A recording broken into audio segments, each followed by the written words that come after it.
for direct provision, now that the government have promised that it'll be system will be changed or gone in 3 years' time, and what the future might look like. So, Elton, there's a bit of a lag, everyone, as well, so the connection isn't perfect with Elton, but we'll see how it goes. So you tell us a bit about yourself to start with, Elton. Just tell us where you're from and everything about you. Okay, no problem. My name is Elton Sibanda. I was born in Zimbabwe, in Southern Africa, and then I moved here to Ireland in 2019, and then I'm living here in direct provision. It's in Mill Street, in County Cork.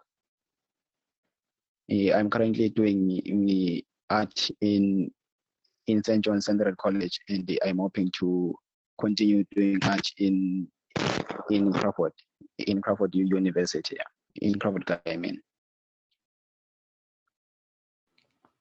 Excellent, thank you. For 2 years now, yeah. Oh yeah. I was saying, okay, we can continue. Sorry, the lag there is catching up with us. So, when you first arrived into Ireland, how was that first experience in terms of when you were first placed into the direct provision system? When I arrived in Dublin, and then they put us in the same idea to Trishan. That's where they transfer our permanent in you get a house after. But when we came here, it wasn't that good because we are sharing rooms and stuff. Yeah. Elton, if you can hear me there, would you be able to go on? If you would turn off your camera, maybe the connection will be better, because then it'll just be the audio. Might be able to hear you a bit better. We just can't hear you very well. Oh, okay, no problem. Perfect, thank you. So, you said you first came to Dublin, and then you were placed into direct provision, and you're still waiting on your application to be processed. Yes. In terms of the conditions in the centre, how are they in Mill Street? Here, it's bad because we are sharing rooms, and we have to sometimes we get food that is not good. We eat be out of date, so that.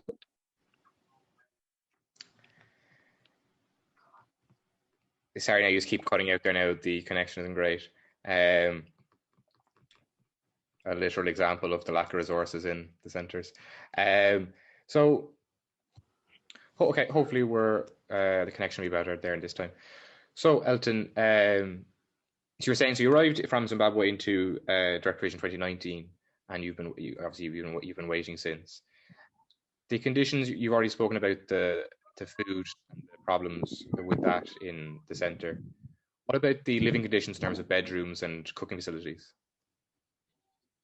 When it comes to bedrooms, some people share, especially like me with my brother, we share a room, and then my mom and dad, they obviously share rooms. But there are some other people that they are individuals, they share rooms. Maybe we can find maybe 3 or 4 people per room.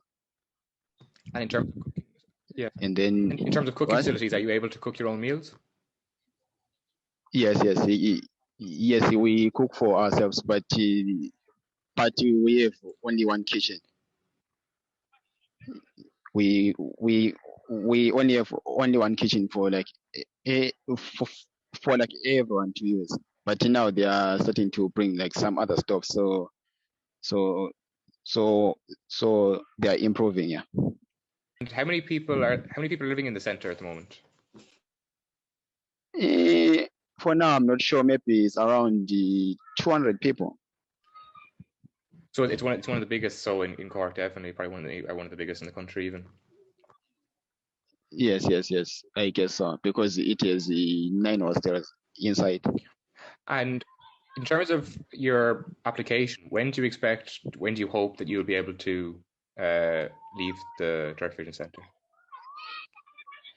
For now, I don't know because I finished all my interviews on 2019 November, and now I'm still waiting for the answer. And you said you're able to do a college course in St. John's, is it, in town? Yes, I'm doing a course in St. And how's that John's. going? It's fine. It's fine. All,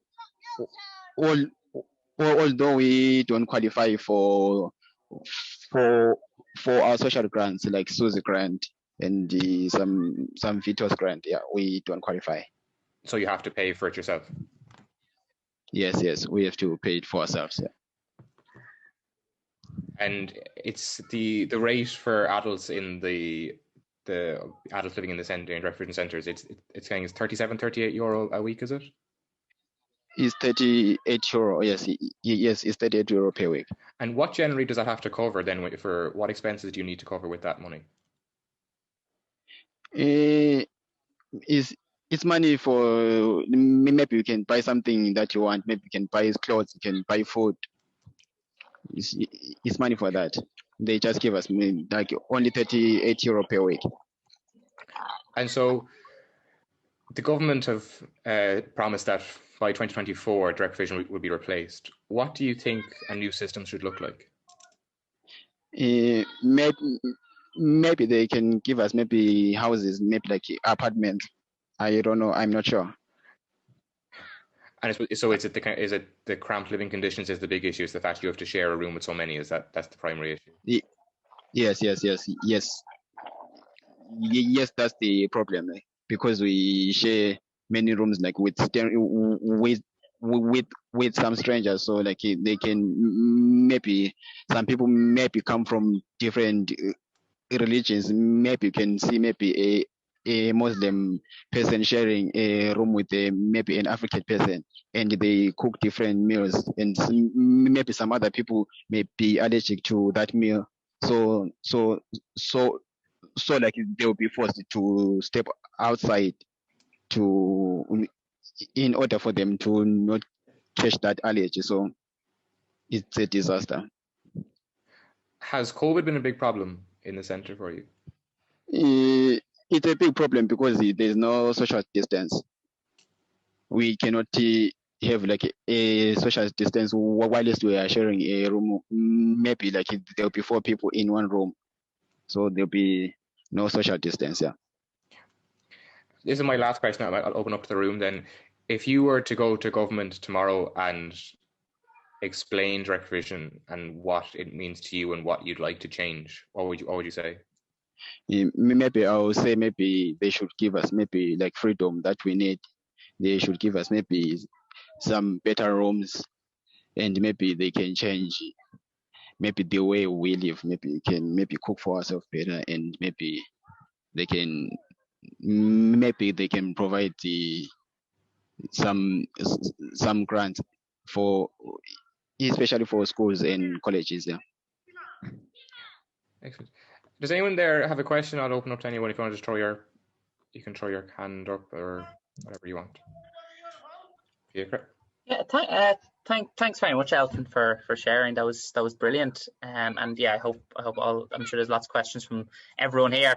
I just wanted to ask, I suppose before you came to Ireland, had you heard anything about the direct provision system? And I suppose it's something in Ireland that there's been a lot of criticism for a lot of years by the United Nations and the European Union and internationally. And I just wonder, were you aware of the system in Ireland and how people were treated and all that before you came? Before I came, I didn't know anything about direct provision centers. I only came here because like we came here as a family, so I didn't know anything that time until I came here.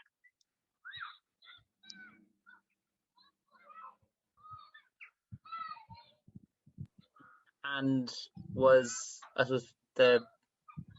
how the system has, I suppose, how it treats people, is that what you expected, I suppose, Ireland to be like, or did you think it would be different? I thought it would be different than this, yeah. But we are treated, yeah. I think we're being treated fairly sometimes. Yeah. Okay. Thank you very much. No worries. Margot, did you have a question there? Yeah, thanks. I just have a really, I don't know, maybe my question will sound stupid. I'm so sorry about that. Actually, I've heard about the ref provision only when I came to Ireland, like 8 months ago, and I knew about it from the book.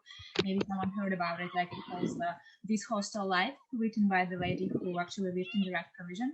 And yeah, Elton, thank you for sharing the story. I was just wondering, you said that you attend college now. And Yes. how does that work? Like, can you apply to college with your documents, like with your passport from Zimbabwe? How does that work? Do they government allow you here to have all that, to make all that paperwork, to have an insurance to enter college only with your documents? So they don't provide you with any other, like, They gave us some documents, a PPS card and a blue card. It's called a TRC card. And then we have a medical card. That's what I used to get to college. We don't have like passports and stuff. Yeah. We don't have passports and birth certificate because they don't allow them.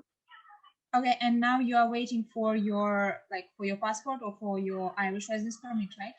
Yes. I'm waiting for my Irish residence. Yeah. Yeah. Okay. Thank you. It's very interesting. Thanks. No worries. Yeah. Does anyone else have any questions for Elton?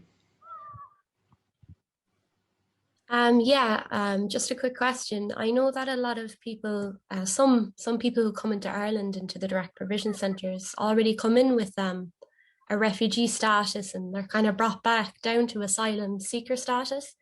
Is that the case with you? Did you come in as a refugee, but instead were put into the centres as an asylum seeker, or do you know people in the centre that happened to? No, I don't know. I came here as a refugee to seek asylum. That's what I applied for here. Okay, thank you. You're welcome.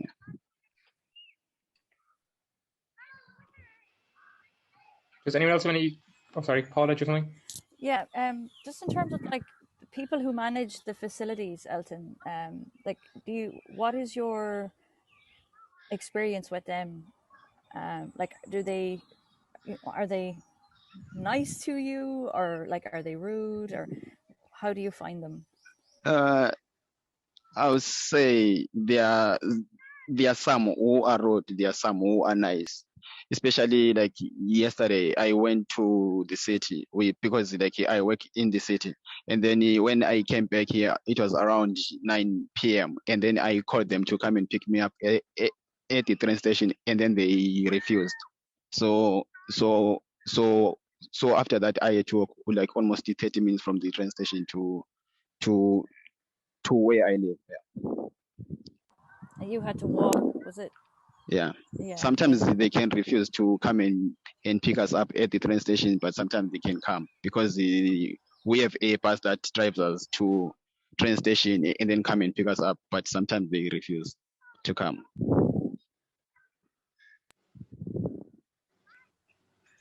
And how many people work there?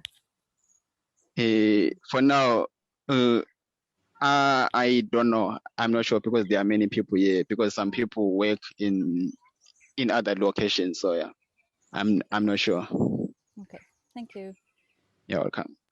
My last question, then I'll let you go. Then Elton, we see a lot of people in Ireland trying to help people in direct provision, particularly with collections for resources.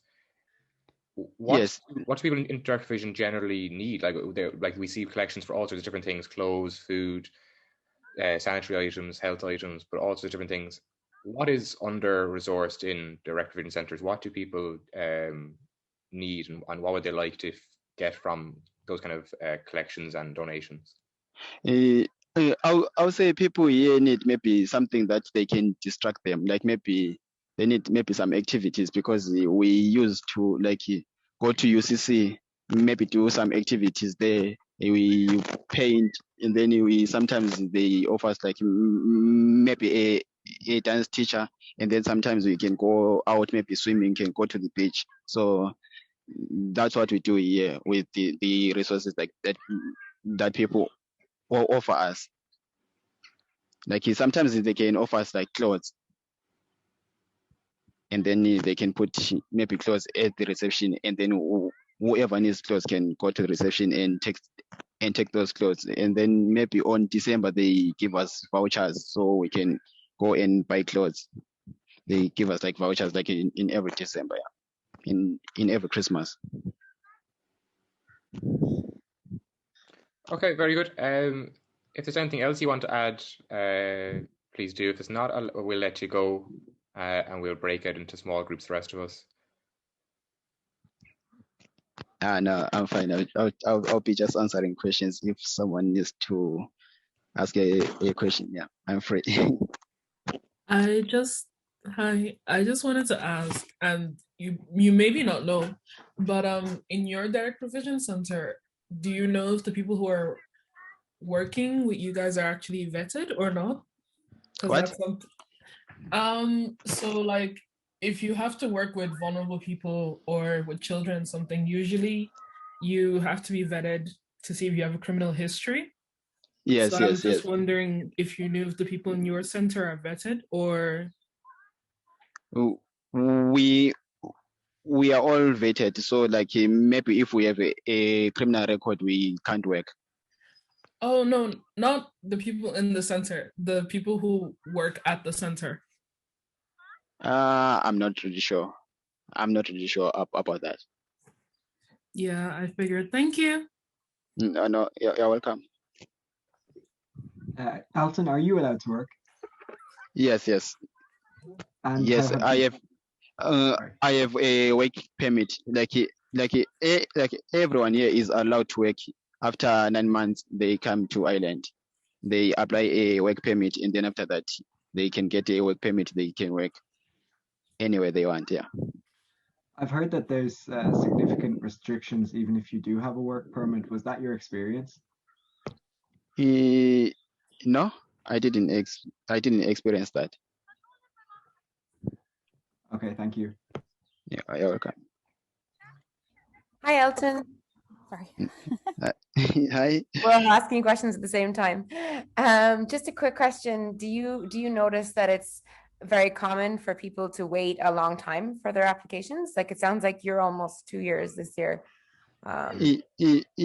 Yeah, I guess it's a very common thing here because there are some other people who have been here for more than 5 years and they still waiting for their papers. Wow, that's long. Yeah, it's very long. But now the system is going faster because when I came here, we were around 300 people, and then maybe like almost 100 people got their papers here. So people are starting to move out. So I guess now it's getting better. That's good, I guess. Thank you. Yes. Thank you. You're welcome. I have another question for you, Elton. So you said you have to wait 9 months before you can get a work permit. Yes. Like what? I'm just thinking of the day-to-day living for 9 months. Like what is it that people do to keep themselves active and keep themselves occupied during the day? They always do like we always do voluntary work. We can go maybe to the city, maybe we can do some work, maybe we can even clean there, maybe we can do some activities, we can even help maybe some other people. We always do that, like if we don't work. Okay, thank you. You're welcome. Hi, Elton. Can I ask you something? My name's Sarah. Hi. I don't know much about direct provision, but you say after 9 months you're allowed to work. Are you allowed to like get paid and do a job that will give you like a pay? Yes, we get paid. So you could technically be living there and you could be working and earning a wage and possibly being able to move out then with some others into rented accommodation. Is that possible? No, it's not possible because if you move out, they need papers. Maybe you have to have a GNIB card. It's called a GNIB card, right? Yeah. Yes. A GNIB card so that you can move out. And what? But you could, I mean, you could be working, you could be living there waiting for this HNIB paper and working and earning money. Is that possible? Yes. Okay, well that sounds Yes, it's like possible. that's good news for me to hear, because I didn't know you had that facility. So technically someone could be still remaining in direct provision, waiting for papers, but earning some money so that when they get their papers, they'll have some money ready to go when they're allowed to leave. Yes. Okay. Yes, that's true. Yeah. Okay, but that's Yeah, for me, that's better. that's better than I thought. So, but Okay. I don't envy you at the same time. I'm not, but it's nice to think that that's a possibility. And they say that at the moment there are jobs going in the hospitality sector, because COVID meant that lots of people who were working in hospitality, they left hospitality because there was no work during all the lockdowns, and they've gone to other sectors. So as far as I believe, there are now jobs coming up in hospitality when hospitality reopens in this next coming month or something. So maybe there's jobs there. I don't know, but I don't know. That's just what I know. Okay. Anyway. Yes. Good That's luck true. with your art. Good luck with your art. Oh, thank you so much. We have one last question there from Margaret in the chat, Elton. She asked, do residents centre get along well, or is there a lot of conflict in the centre? There's a lot of conflict. There's always a lot of conflict here, because some other people don't get along, so they argue like almost every week. And where does that conflict come from? I'm not really sure about that. I'm sorry. Yeah, I suppose just living with people in close proximity probably doesn't help. Yeah. Okay, if there's not any more questions, I'll let Elton go. I'll show you his Instagram page there. It's really, really impressive, the art he does. So please do check him out. It's incredible. And he was just telling me there while you were all in breakout rooms, that's the name there at the top, Elton's Arts, that you only started 2 or 3 years ago. So that's really, really incredible. Obviously, you have incredible talent for it. So best of luck with that. Thank you so much. Okay, we'll let you go. So, Elton, thank you so much for coming on. The rest of us will go into quick breakout rooms there in a second. Thank you so much again. You've been really insightful. No problem. Thank you so much. Thank you so much, Elton. Bye. Thanks so much. Okay, bye. Bye.